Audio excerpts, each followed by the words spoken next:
Today's episode is sponsored by Elsa Speak. Pronunciation is difficult. I know this from my own experience.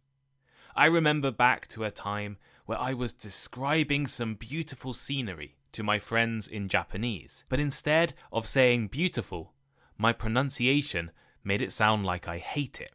I said kirai instead of kirei. I wish I had some tool that would have been able to help me perfect my pronunciation. That is why, when I heard about Elsa Speak, I was so curious to test it out and see if it would be useful for the Thinking in English audience. Elsa Speak is a unique English app that pinpoints your mistakes in English pronunciation using artificial intelligence technology. You will get scored on your pronunciation, fluency, and intonation, and you'll get precise feedback instantly. One thing I love about the app is when you say something correctly, you get a positive ding. And when you need a little bit more work, you receive a helpful chime. Elsa currently has over 1,600 different lessons, and I managed to get you guys an exclusive offer. To download Elsa for free and get 7 days pro membership for free, click the first link in the description. And if you want an exclusive discount, go to elsaspeak.com/promo code. That's elsaspeak.com/promo code and use my code THINK85, THINK85. You can get 85% off the lifetime membership. Go check out Elsa and let me know what you think. Hello, I'm Tom Wilkinson and welcome to the Thinking in English podcast, a podcast for intermediate to advanced level English learners. What do the 1857 Indian Mutiny, a brutal punishment feared by sailors, and mercury poisoning all have in common? Well, all of these things lie behind 3 common English idioms. Today, let's take a deeper look at these idioms while exploring their surprising etymologies. You can find the full transcript for this episode for free over on the Thinking in English blog. The link is in the description. Something that makes Thinking in English a little different from many of my competitors and colleagues in online English content creation is my dislike of idioms. While some of my earlier episodes did look specifically at idioms and expressions, over the past few years, I have tried to focus on more professional and, in my opinion, useful ways to use descriptive English. To be honest, I don't use too many idioms in my English. Years of academic research, living overseas, and marrying a non-native English speaker has made me prioritize clear communication over unclear idioms. But this hasn't stopped many of you requesting episodes explaining common phrases, idioms, and expressions. So I've come up with a compromise. This episode of Thinking in English is going to look at 3 relatively common English language idioms, and I will explain what they mean and how to use them. However, the real reason I've chosen these idioms is because they have fascinating etymologies. The origin of these idioms involves interesting stories from the past, and they give me the opportunity to talk about some slightly more unusual topics. So, let's get started. Bite the bullet. A few months ago, while reading about UK student loans, which are a type of loan that make absolutely no sense, I found an article in the Times newspaper with the title, "Why I Made the 2 a.m. Call to Bite the Bullet on My Student Loan." In this context, the phrase bite the bullet means to do something that you don't really want to do. More specifically, Cambridge Dictionary defines the word as to force yourself to do something unpleasant or difficult, or to be brave in a difficult situation. In that article, the writer was discussing decisions regarding taking out and paying her student loan, something she didn't really want to do but felt was necessary. My grandparents used to own a really lovely home in a beautiful small village. However, the village didn't have any shops, doctors, or other basic services that would be useful for elderly people. So, they decided to bite the bullet, sell their home, and move into my hometown near my parents. This year, I might need to bite the bullet and buy myself a new laptop. I hate spending money, and I've been stressed over my finances recently, but a laptop is such an important piece of my work life that I should probably bite the bullet and get a better one. If anyone works for Apple and wants to gift me a MacBook, please reach out. Now we've got the meaning out of the way, but what are the origins of this famous phrase? Well, there are two competing theories, both with fascinating stories. One theory behind the origins of bite the bullet comes from 18th century medical and military practices. The phrase is believed to have originated from the practice of having a patient bite on a bullet during surgical procedures or amputations, especially when anesthesia, so painkillers, were not readily available or not advanced enough. Imagine if you required urgent surgery, but there was nothing to put you to sleep or reduce your pain. Think how excruciating, how traumatizing that experience would be. On the battlefield, and even in clinics before modern painkillers, surgeons would need alternative treatments to help manage or try to manage their patient's pain. Early medical treatments were often incredibly painful, almost bordering on torture, and would often cause more damage or even death. The idea behind having the patient bite on a bullet was to provide something for them to clench their teeth on, helping them endure the pain of the procedure. Various different materials or objects were used to put in patients' mouths for them to bite down on, but on the battlefield, bullets from their rifles were commonly available. At the time, bullets were made from the metal lead, a softer metal that wouldn't break the patient's teeth as they bit down during pain. Over time, the phrase bite the bullet entered the language referring to doing something unpleasant but necessary, like biting the bullet during surgery. The other explanation relates to one of the most controversial moments in the history of the British Empire, the Indian Mutiny. The Indian Mutiny was a widespread uprising against British rule in India. The events of the mutiny unfolded over a period of about a year, from 1857 to 1858. It began in Meerut after Indian soldiers rebelled against the British East India Company, a trading company so large that it controlled India on behalf of the British government and had a private army of 200,000 soldiers. The mutiny quickly spread. Across the country, soldiers, civilians, and different groups joined the rebellion. The city Delhi was captured in May 1857 by Indian rebels, and other cities were put under siege by British forces.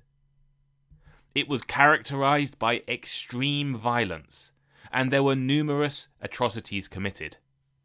Thousands were massacred on both sides of the conflict, and the British response to the mutiny was brutal, with harsh punishments. Moreover, following the mutiny, the British government took direct control of India from the East India Company, India became a crown colony, and the era of the British Raj and the British Empire began. So, how does any of this relate to the phrase bite the bullet?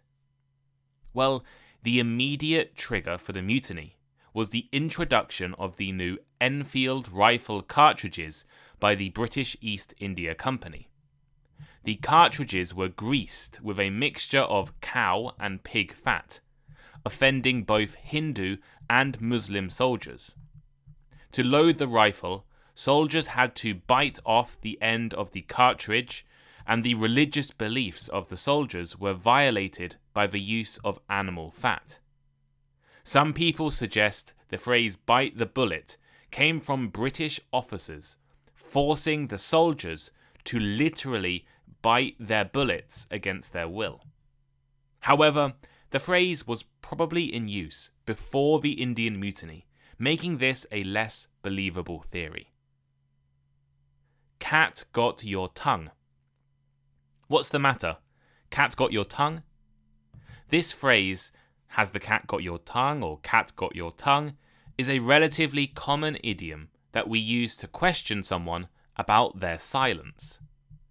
In the words of the Cambridge Dictionary, it is something you say to someone when you are annoyed because they will not speak. Has the cat got your tongue is the equivalent of asking, hey, why aren't you saying anything? We use it when we are surprised or frustrated at a person's uncharacteristic quietness or silence. Similar phrases include lost for words or speechless. Hopefully you can see where this idiom is useful, but you are probably questioning the origins of the idiom. Perhaps you are imagining a cat biting or clawing your tongue so you can't speak at all. While the actual origins of this idiom are unknown, and there is little evidence to help us, some of the theories behind cat got your tongue are fascinating. The first theory is of nautical origins. On board the ships of the British Empire, conditions were tough. Sailors were disciplined and punished severely if they did something wrong, and one of the most feared punishments involved the cat o' nine tails. The cat of nine tails refers to a type of whip. The name cat o' nine tails is derived from the 9 knotted cords attached to a handle, each ending in a knot or piece of metal.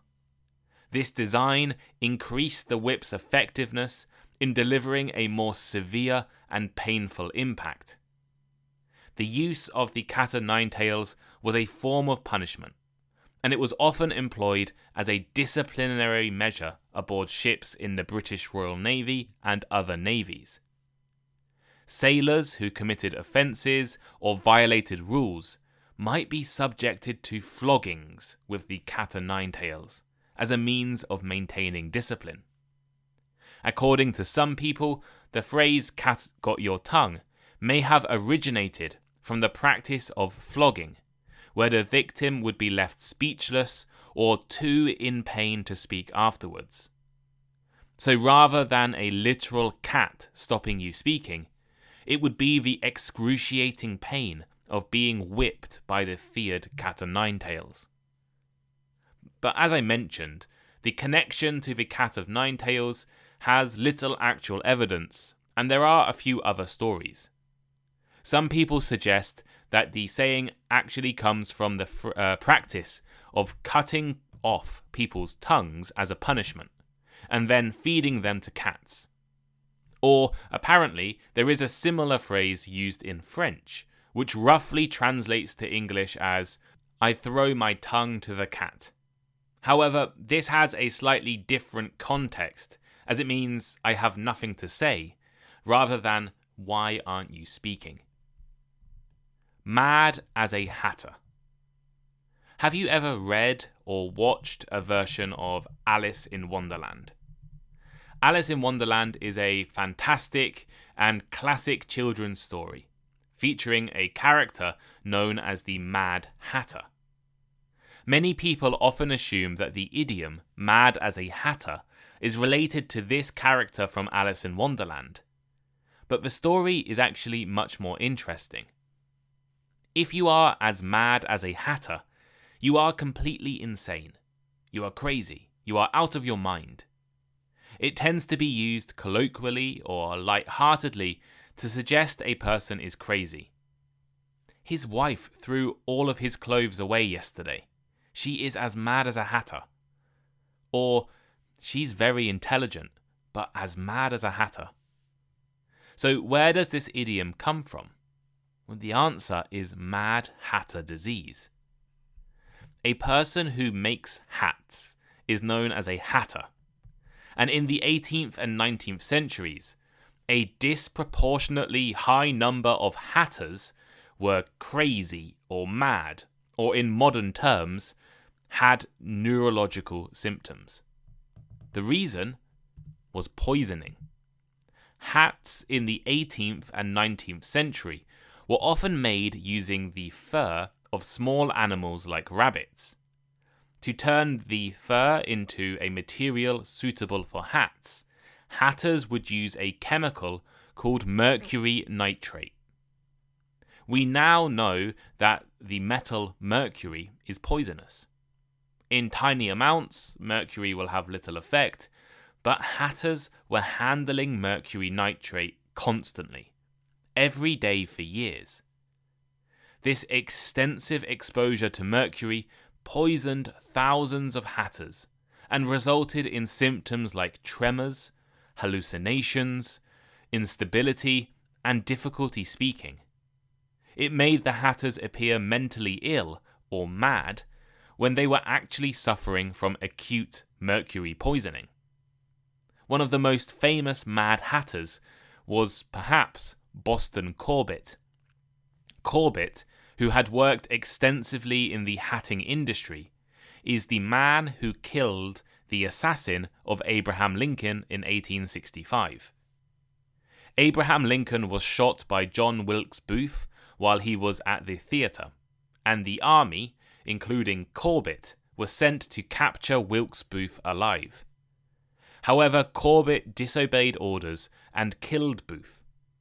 Corbett also did a variety of other reckless things in his life, things that we would consider very weird, and ended up dying in a mental asylum.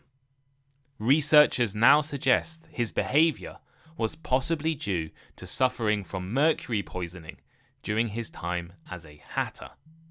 So if you are as mad as a hatter, perhaps you're actually suffering from mercury poisoning too.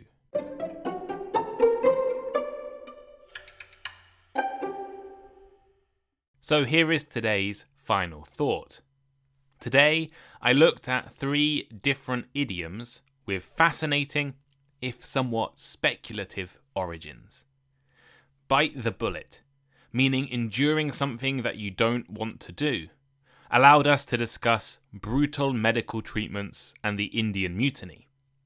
Cat got your tongue, a query as to why someone is silent, opened the door to a look at the terrible punishments inflicted on sailors.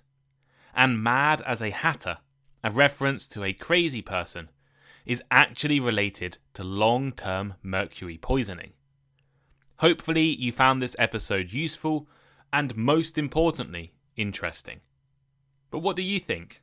Do you know any other idioms with interesting origins?